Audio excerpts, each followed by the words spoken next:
조갑제TV 시청자 여러분 안녕하십니까. 2022년 10월 15일 오후 5시 33분입니다.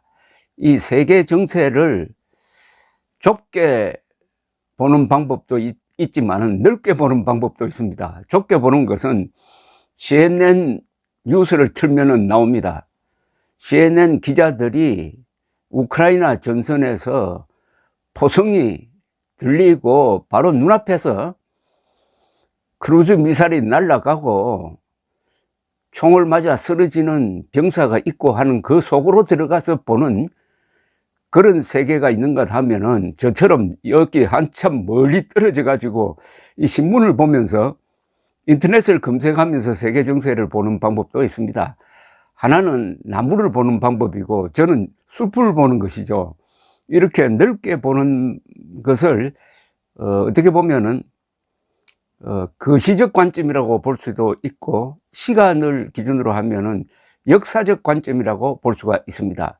그러니까 수천 년, 수백 년, 수십 년 뭐 이런 단위로 보는 거죠. 그런데 이런 거시적으로 보는 방법, 역사적으로 보는 방법이 오히려 미시적으로 보는 방법보다 더 정확하다는 것을 저는 여러 번 느낀 적이 있습니다. 그래서 오늘은 토요일이니까 좀 느긋하게 이 거시적 관점에서 지금 세계 정세가 돌아가는 걸 보면은 하나의 방향성이 느껴집니다. 그 방향성은 이겁니다. 푸틴, 김정은, 이재명, 문재인 요 네 사람, 푸틴, 김정은 그리고 문재인, 이재명 요 네 사람은 줄을 잘못 섰다. 세계사 앞에서 줄을 잘못 섰다. 세계 정세를 오판하고 있다. 그리고 그러니까 망조가 들었다 하는 느낌이 저절로 생깁니다. 큰 흐름이 그렇다 이겁니다. 왜 그러냐? 조선닷컴 초기 화면에 나온 기사가 저절로 그런 생각을 하게 합니다. 이런 기사가 쓰여져 있습니다. 단독 보도, 서훈 문 만난 뒤, 문재인입니다. 문 만난 뒤 허위 정보 주며 국방부에 월북 보고 작성 지시. 서훈 전 안보실장이 2020년 9월 해양수산부 공무원 피살 사건 때 문재인 대통령에게 대면 보고를 한 뒤 나와가지고 허위 정보를 주며 국방부 등에 월북했다는 식으로 보고서를 작성하라. 말하자면 사실을 조작하라는 지시를 했다는 것이 이번 감사원 보고에서 드러났다는 요지의 보도입니다. 그러면은 자연스럽게 문재인을 조사해야 될 것 아닙니까? 그런데 문재인은 감사원이 전 대통령의 예우를 지켜가지고 질문지를 보냈더니 신경질을 내면서 질문지 받지도 안 하고 무례한 짓이라고 했어요. 감사원은 제4부입니다. 존중되어야 할 헌법기관입니다. 헌법기관을 향해서 전직 대통령이 짜증을 내면서 무례한 짓이라고 한 거, 이건 막말입니다. 왜 그렇게 했느냐? 이제 여러분들 알겠죠? 이 사건은 자연스럽게 문재인이 주범이 아니냐. 이 모든 사안에 배후에 결국 문재인이 있는 것 아니냐. 그리고 그 2년 전에 있었던 2019년에 있었던 탈북 어민 강제 북송 사건과 그것도 결국은 문재인 지시로 이루어진 것 아니냐. 이 두 사건이 다 문재인이 주범이다. 그러면 문재인을 조사하든지 협조하지 않으면 구속 수사를 하든지 해가지고 이것은 반드시 규명해야 할 반역 사건이다. 이렇게 되는 겁니다. 사안이 그쪽으로 흘러가고 있다. 그래서 문재인 줄을 잘못 섰다 하는 생각을 지울 수 없다는 이야기입니다. 그 밑에 또 이런 기사가 실렸어요.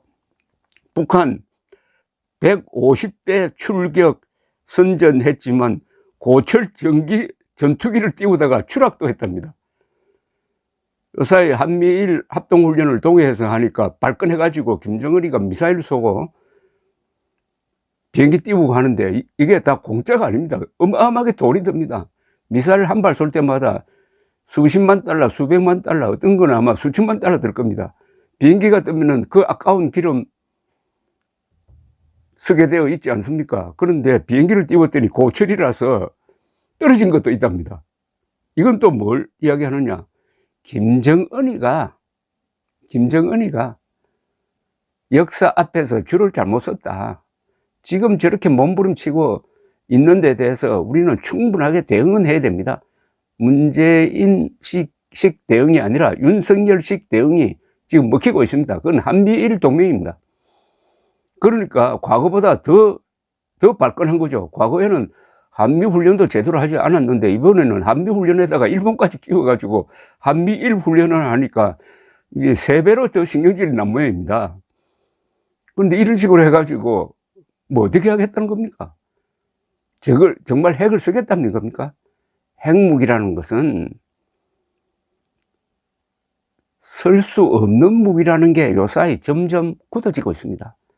아마 푸틴도 핵무기 쓰다가는 내가 먼저 권좌에서 쫓겨나겠다는 것을 알고 있을 겁니다. 김정은도 알고 있지 않을까요?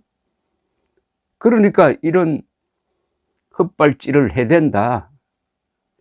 아마 윤석열 대통령이 운이 좋은 사람이면은 레이건 대통령 같은 평가를 받지 않을까 하는 생각도 듭니다.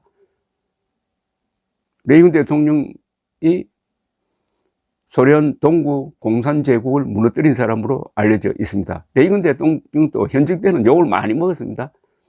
배우 출신이라고. 그러나 역사는 레이건 대통령을 공산주의라는 악의 제국을 무너뜨린 사람이다. 이렇게 기록하고 있습니다. 또 이런 기사가 또 실렸네요. 이번엔 또 푸틴입니다. 푸틴. 누그러진 푸틴, 우크라이나의 미사일 공격 더 이상 필요하지 않아. 크림 대교가 아마도 우크라이나 군의 이 공작 또는 특수작전에 의해서 큰 타격을 받고 그 크림 대교를 짓도록 명령을 했던 푸틴이 아주 자존심이 상했습니다. 그리고 크림 대교가 지금 제대로 복구되었는지도 의문입니다. 그러면은 우크라이나 남부 전선에 물자를 보내는 게 지장을 받습니다. 우선 뺨 맞은 격이 된 푸틴이 우크라이나에 대해서 며칠 전에 미사일을 한 80발 쐈다고 합니다. 그런데 그 중에 반을 우크라이나가 격추를 시켰어요. 격추시켰습니다. 대단한 것 아닙니까? 스팅어 미사일이라는 휴대용 미사일로 격추시킨 사람도 나오고 있습니다. 아마 크루즈 미사일을 격추시킨 것 같은데, 이렇게 되니까 별 군사적인 효과가 없습니다. 주로 민간 지역을 때렸습니다. 미사일을 한 70몇 발, 80발 이렇게 쏘았으면은 아마 수천 명이 죽고 뭐 이렇게 돼야 뭐 자랑이라도 할 텐데 10여 명 사망입니다. 돌아가신 분은 참 안 됐지만은 그래도 그렇게 해가지고 10여 명 민간인이 죽었어요. 군인이 죽어야 뭐 효과가 있든지 말든지 할 텐데 결국 실패입니다. 실패. 민간 지역을 폭격하면요 부작용이 더 셉니다. 우크라이나가 발끈해가지고 G7 정상회담 소집을 요청하고 거기서 나토도 마찬가지지만은 젤렌스키 우크라이나에 방공 시스템을 제공하겠다 하는 결의까지 나왔습니다. 역작용입니다. 이거 역작용. 그런데 지금 푸틴이 제목은 이렇습니다. 조선닷컴의 제목은 누그러진 푸틴, 우크라이나의 미사일 공격 더 이상 필요하지 않아 라는 했다는 이야기입니다. 지금 카자흐스탄 수도 아스타나에서 열리고 있는 아시아 교류 및 신뢰 구축 회의 제6차 정상회의 기자회견에서 그런 이야기를 했답니다. 갑자기 그러면은 푸틴이 성인군자가 된 겁니까? 이건 뭡니까 이거? 미사일 공격 더 이상 필요하지 않다. 미사일 공격 해봤더니 결국 역풍이 불었다는 고백 아니겠습니까? 그러면서 오히려 협상하자고 그럽니다. 또 우리의 목표는 우크라이나를 파멸시키는 것이 아니다. 지난 2월 말에 우크라이나 침공할 때 했던 말하고 완전히 후퇴했습니다. 그때는 침공하기만 하면은 우크라이나 사람들이 들고 일어나가지고 러시아군을 해방군으로 맞아들일 것이고 스스로 젤렌스키를 쫓아낼 것이다 라는 허황된 정보, 독재자가 빠지기 쉬운 그런 정보 판단 미스로 쳐들어갔다가 이 지경이 된 것 아닙니까? 푸틴도 이제 가는 쪽입니다. 그런데 그 푸틴을 편든 사람이 세계에서 2사람이 있어요. 공공연히 편든 사람? 3사람이겠네. 벨라루스 대통령, 그리고 김정은, 그 다음에 3번째 사람은 한국에 있습니다. 누굽니까? 이재명 아닙니까? 이재명. 지난 2월 말 이재명이 그때 한참 선거운동하고 있을 때 TV 토론에 나와서 한다는 이야기가 젤렌스키는 초보 정치인이라서 푸틴을 괜히 자극해가지고 침공을 불러들였다라고 했다가 국제적으로 망신당하고 그게 낙선하는데 꽤 기여를 했을 겁니다. 이재명. 요새는 또 이재명이 김정은 편들잖아요. 아니 이 세상에 김정은이가 핵으로 공갈을 치는데 위협을 하고 있는데 한미일 군사훈련 해가지고 날라오는 핵 미사일을 탐지하고 대응하는 훈련을 하는 것은 죽지 않겠다는 몸부림입니다. 대부분 핵입니다. 핵미사일입니다.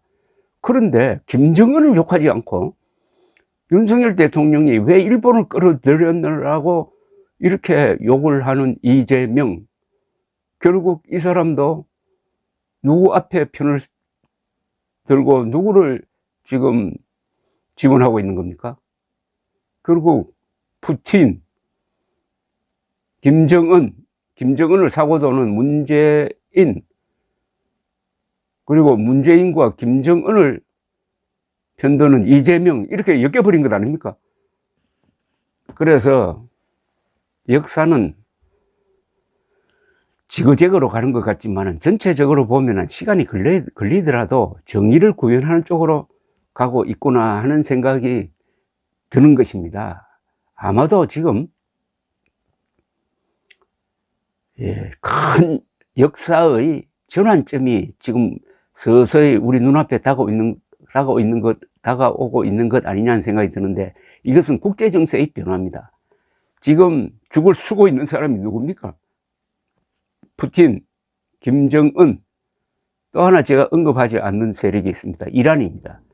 이란에서는 한 여성이 한 달 전에 히잡, 그 이슬람 여성들이 쓰는 검은 보재기, 그걸 쓰지 않았다고 해가지고 이란의 그 도덕경찰이라고 있습니다. 그게 끌려가서 죽었습니다. 그게 이란 여성들을 분노하게 해가지고 한 달째 지금 시위가 벌어지고 있습니다. 정보 통제가 돼가지고 몇 사람이 죽었는지는 모르지만 아마 수백 명이 죽었는데도 불구하고 여성들이 계속 시위를 하고 있습니다. 그리고 이제는 이 신정체제죠. 이슬람 그 성직자들이 독재하는 거, 그 체제를 반대한다고 완전히 반체제 운동으로 지금 번지고 있습니다. 이란이 또 김정은과 얼마나 친합니까? 그러니까 이게 세계에 있는 이 악의 축이 동시에 지금 흔들리고 있습니다. 이게 한반도에서 통일의 찬스를 만들게 될 것 같은 생각이 듭니다. 이럴수록 윤석열 대통령은 자중자애하면서 이 기회를 노려야 합니다. 윤석열 대통령 또한 잘못한 게 많죠. 청와대 무리한 이전으로 중도표가 날아가 버리고 무리하게 이준석을 몰아내다가 2030 세대 날아가고 해서 지지율이 지금 아직도 28%밖에 안 됩니다. 그러나 실제로는 잘하는 게 많아요. 안보에서 잘하고 있지 않습니까? 한미일 동맹 재건 이것만 해도 50% 이상 받아야 됩니다. 그것은 역사의 평가입니다. 그러니까 최소한의 실점을 하면서 찬스를 노려야 합니다. 안보 잘한다고 해서 성공한 대통령 되는 거 아닙니다. 경제 잘한다고 해서 성공한 대통령이 되는 거 아닙니다. 정치를 잘해야 합니다. 안보 잘해도 경제 잘해도 정치에서 실패하면 감옥에 가는 수가 있습니다. 찬스는 오고 있습니다. 국민 여러분들도 이럴 때일수록 준전시 수준이니까 윤석열 대통령을 도와야 합니다. 국회도 이럴 때는 당파적으로 싸우지 말고 국군을 도와야 합니다. 국민은 대통령, 국회는 국군을 밀어주어야 우리가 핵미사일 위협하는 김정은 정권을 무너뜨리고 헌법이 명령한 대로 자유통일을 할 수 있습니다. 자유통일이라는 게 그게 공허한 개념이 아닙니다. 2,500만 북한 노예를 해방하는 겁니다. 그래야 우리와 같이 자유민으로 살도록 하는 것이 통일입니다. 그게 바로 헌법 제1조입니다. 헌법 제1조는 대한민국은 민주공화국이라고 했는데 그 대한민국 영토는 헌법 제3조에 의해서 북한 지역까지 포함하는 대한민국과 한반도의 그 부속 도서를 다 포괄하는 겁니다. 그러니까 반드시 자유통일 해가지고 북한 동포를 해방해야 한다. 북한 노예 해방이 바로 자유통일입니다. 그 찬스가 왔습니다. 감사합니다.